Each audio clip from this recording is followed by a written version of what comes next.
Hello tout le monde, j'espère que vous allez bien, moi ça va très bien. Aujourd'hui, nouvelle vidéo en ce dimanche 14 janvier 2024.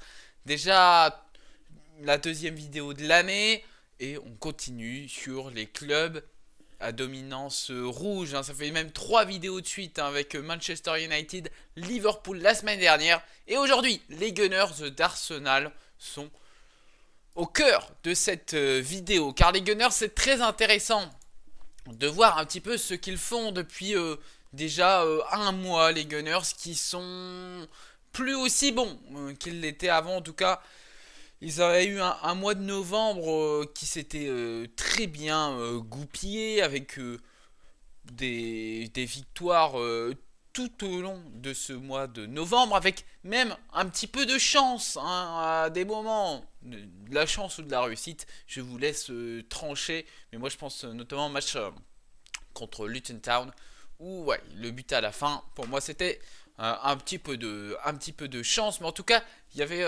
quand même une belle base depuis ce début de saison, avec une défense très solide, avec cette charnière Saliba-Gabriel qui était quand même la meilleure défense de Première Ligue, mais en tout cas depuis ce mois de novembre, bah ouais, cette défense a pris un peu plus de buts, voilà, et en plus de ça, il y a des soucis à d'autres niveaux, hein, voilà, mais en tout cas dans cette vidéo, on va voir un petit peu tout ce qui se passe autour d'Arsenal en ce moment, mais avant, bien évidemment, il faut vous abonner à cette chaîne YouTube. Et oui, en ce moment, on est en plein développement de la chaîne YouTube, hein. Vous pouvez voir un petit peu si vous êtes là déjà depuis quelques mois que les chiffres commencent un petit peu à grimper. Mais en tout cas, j'ai envie de continuer dans ce sens. Alors, n'hésitez pas à vous abonner à cette chaîne YouTube, à liker la vidéo, à partager et à mettre votre avis dans les commentaires, me rejoindre sur mes différents réseaux sociaux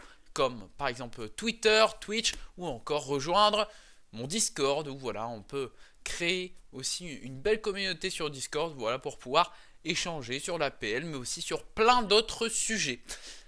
Bref, Arsenal, du coup, voilà, hein, comme je vous l'ai dit, au mois de novembre, c'était pas mal, mais décembre, ça a commencé à s'enrayer un petit peu cette machine.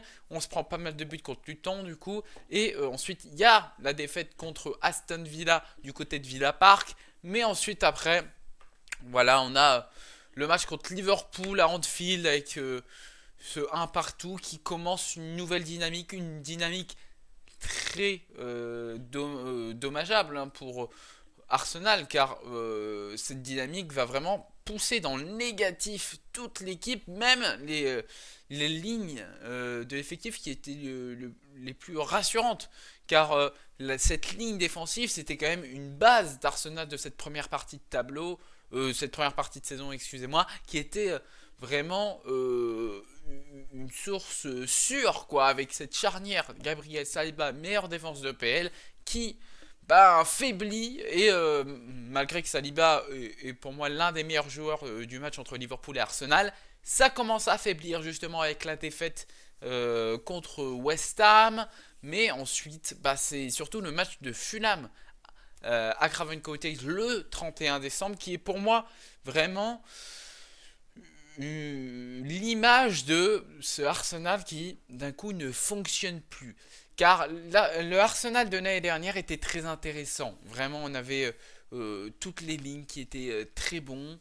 Voilà, mais cette blessure de Saliba a empêché Arsenal de potentiellement accéder à ce titre de Première Ligue. Mais là, tout, tout a explosé, hein, lors de ce match contre Fulham, où voilà, on voyait notamment au niveau des corners, voilà, Declan Rice qui venait des fois râler même sur Saliba et Gabriel, et c'est des images qu'on ne voit jamais d'habitude, car Saliba, Gabriel, ça tient. Euh, Même Rice, hein, j'avais fait avec ma vidéo il y a quoi, un mois et demi, où voilà, je parlais d'Arsenal. Et ben, j'ai parlé que Rice était très vite intégré à cette équipe d'Arsenal, et c'est complètement le cas. Mais voilà, il était d'une sérénité assez impressionnante, Declan Rice, et surtout qu'il a réussi à se greffer à l'équipe et devenir l'un des poumons de cette équipe d'Arsenal très vite. Et donc là, pareil, le milieu de terrain d'Arsenal n'est plus si rassurant.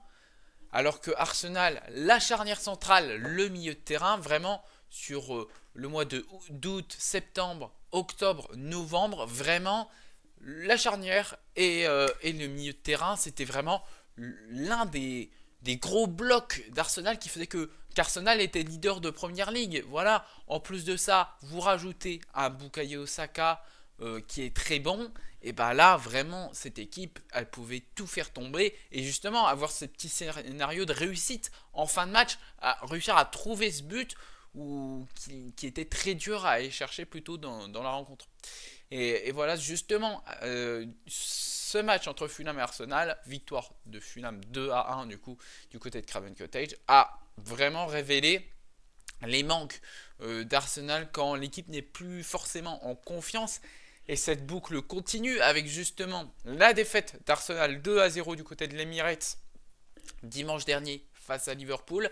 Arsenal est donc éliminé de toutes les coupes, à part la Ligue des Champions, où ils vont bientôt le jouer, hein, dans un petit mois déjà. Mais en tout cas, il n'y a plus que la PL et la Ligue des Champions. Bon, ça fait déjà un beau programme, mais en tout cas, ouais, Arsenal va devoir retrouver une nouvelle dynamique, car ça fonctionne plus trop. Il va falloir redonner bien confiance à cette défense, voilà, qui est un peu plus friable sur ces dernières semaines. Un milieu de terrain qui, pareil, est moins impressionnant qu'avant, mais c'est surtout l'attaque qu'il faut travailler.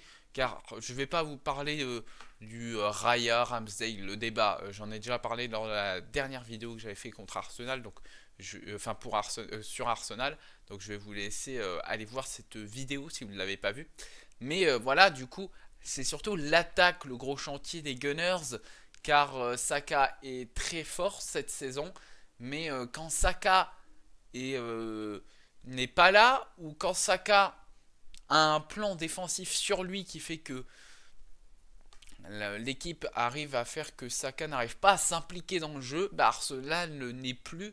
Et le meilleur exemple du Arsenal sans Saka, et ben c'est le Arsenal, enfin c'est le Lens Arsenal au match aller quoi, à Bollaert en Ligue des Champions, où Saka sort sur blessure. Et là, bon bah la rencontre change un petit peu de philosophie. Certes, Arsenal a des ballons offensifs, mais c'est pas d'une très bonne efficacité. Et voilà, l'attaque d'Arsenal cette saison, l'efficacité n'est pas là. Est-ce que l'attaque l'année dernière était très efficace? Ça, c'est une autre question. Mais en tout cas, là, ça tourne beaucoup. Si vous regardez les highlights des 3 derniers matchs d'Arsenal en Première Ligue, mais on peut du coup rajouter le match de FA Cup, et bah ça tourne beaucoup, hein. Ça tourne beaucoup autour de la surface de réparation. Ça ne rentre pas forcément dedans. Puis ensuite, le ballon est gâché. Gâché par Martinelli, qui n'est vraiment pas bon cette saison, là où il était vraiment très fort la saison dernière. Cette année, Martinelli n'est pas bon. Voilà, Martinelli qui gâche le ballon, Havertz qui gâche le ballon, hein, Gabriel Jesus bah, qui n'a pas forcément ce sens du but d'un world class attaquant quoi, de première ligue quoi. C'est un bon attaquant, voilà, il marque sa dizaine de buts, mais voilà, il va pas aller chercher les 20 buts en première ligue quoi. Donc voilà, en tout cas c'est un très bon joueur, Gabriel Jesus. C'est plus un attaquant, voilà, qui a une bonne patte et qui peut faire des belles passes, des passes décisives. Mais c'est vrai que pour marquer énormément de buts, c'est pas ce qu'il faut lui demander. Mais dans une équipe comme Arsenal, bah en fait c'est ce qui manque, un vrai buteur. Bon, ça c'est un truc que tout le monde a déjà vu. On a parlé à un moment de Victor Osimhen, mais Victor Osimhen a prolongé du côté de Napoli et même il est fan de Chelsea, voilà, donc compliqué.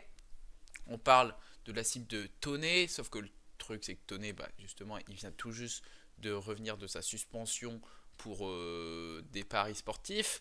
Donc il va falloir laisser un temps d'adaptation pour dire qu'il revient au bon niveau. Et il me semble il y a un article, je ne sais plus de quel média anglais, pour dire que Tony serait prêt à rester du côté de Brentford pour les remercier quoi un petit peu.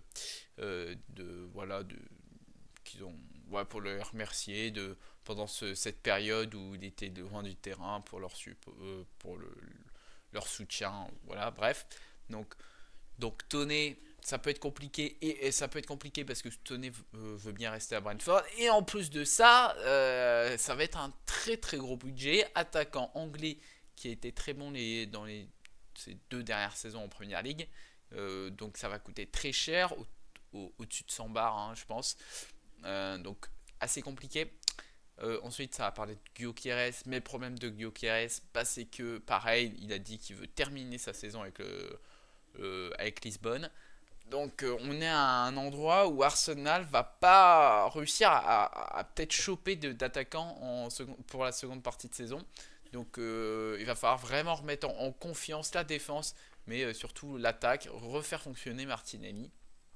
Parce que sinon, ça va être compliqué. Parce que Eddie Nketiah est bien gentil, il est pas mal, mais il n'est pas du standing d'Arsenal, il n'est pas du standing d'un attaquant titulaire du côté d'Arsenal. Donc voilà, il pourrait très bien jouer titulaire Nketiah hein, s'il veut quitter Arsenal et trouver un club pour être titulaire tout le temps. Clairement, en seconde partie de tableau de Première Ligue, il pourra trouver des candidats, je pense. Mais être titulaire à Arsenal, Nketiah, c'est pas possible. Gabriel Jesus, pour moi, Arsenal a vraiment besoin de ce buteur, donc ça va pas. Ouais, c'est un petit peu le cul-de-sac du côté d'Arsenal à ce niveau-là. Mais pour moi, ça va être compliqué du coup pour eux de signer quelqu'un cet été, enfin cet hiver. Mais cet été, il va falloir vraiment beaucoup travailler sur ce poste d'attaquant. Et pour moi, attaquant idéal d'Arsenal. Arsenal a toujours eu cette culture de l'attaquant qui marque énormément de buts. Wright, Thierry Henry, Van Persie. Ensuite, depuis Van Persie, il y a eu Giroud qui a marqué des buts, mais il n'y a pas eu ce world class player quoi. Je pense que ça serait Watkins. Je pense que c'est l'attaquant idéal pour Arsenal, joueur anglais, jeune, et il vaut mieux faire confiance à un attaquant anglais pour éviter qu'il se barre assez vite dans un autre club, comme l'a pu faire Van Persie, qui s'est barré à Manchester United en 2013. Pas pour 2013. Bon, voilà, je pense qu'il vaut mieux faire confiance à un joueur comme ça, mais pareil, aujourd'hui, le projet d'Aston Villa est tellement exceptionnel qu'un mec comme Watkins ne voudra peut-être pas forcément signer du côté d'Arsenal. Donc, il y a Toney, sauf que Toney, pareil, hein, il arrive sur les 30 ans, il a peut-être déjà les 30 ans, il a peut-être 31, je sais pas, il faudrait qu'on vérifie en vrai, mais ouais, au niveau des attaquants, Arsenal est vraiment dans un problème important quoi chez eux et ça c'est la priorité numéro une du côté d'Arsenal parce que il faut relancer les mecs comme Martinelli aussi parce que voilà Martinelli était tellement bon la saison dernière et là c'est pas ouf. Un Trossard qui fait des rentrées mais plus si convaincantes voilà ouais, c'est compliqué l'Arsenal là. En tout cas, si on regarde les prochains matchs qui arrivent pour Arsenal, il va falloir réussir à se redonner confiance et tout commencera le 20 janvier avec ce match, avec la réception de Crystal Palace, ensuite Nottingham Forest. Donc ça va, il y a 2 matchs pour dire de se relancer et ensuite retour dans le grand bain avec la réception à l'Emirates de Liverpool, puis ensuite le déplacement du côté du London Stadium pour jouer contre West Ham, qui est très fort cette saison, West Ham. Voilà. Ensuite, ça sera Burnley et Newcastle. Donc voilà, il y a 2 matchs de chauffe pour Arsenal, et ensuite il va falloir vraiment se mettre en mode tueur pour cette seconde partie de saison, si Arsenal veut encore lutter pour le titre de Premier League de la saison 2023-2024. Mais ouais. À part s'ils nous font une seconde partie de saison exceptionnelle, mais s'ils restent vraiment dans cette dynamique négative là pendant encore 2 ou 3 matchs, le titre, ça sera complètement râpé pour Arsenal. Mais en tout cas, n'hésitez pas à me dire dans les commentaires de cette vidéo un petit peu votre avis sur la situation d'Arsenal. Voilà, quel attaquant pour vous? Voilà, il y a nos limites de budget là, mais qui serait idéal pour Arsenal. Est-ce que c'est Toné? Est-ce que parce que Toné, voilà, il a déjà montré qu'il était très bon. Est-ce que l'âge c'est une limite pour Toné? Je sais pas. Est-ce que c'est Gyökeres? Est-ce que voilà mon idée de Watkins, vous l'aimez bien? N'hésitez pas en tout cas à me le dire dans les commentaires. N'hésitez pas à me donner votre avis également sur un petit peu la situation d'Arsenal au global, hein, en dehors du poste d'attaquant où c'est un réel problème. N'hésitez pas à me dire un petit peu ce que vous pensez de la défense, du milieu, voilà, de la situation Raya Ramsdale, si vous ne m'avez pas dit dans les commentaires lors de ma précédente vidéo sur Arsenal. Voilà, en tout cas c'est comme ça qu'on clôture cette vidéo. Merci de m'avoir suivi en tout cas. On se retrouve la semaine prochaine pour une prochaine vidéo.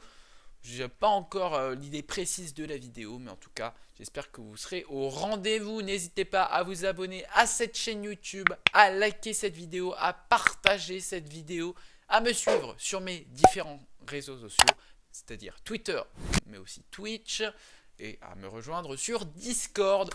Voilà, à la semaine prochaine tout le monde. Goodbye.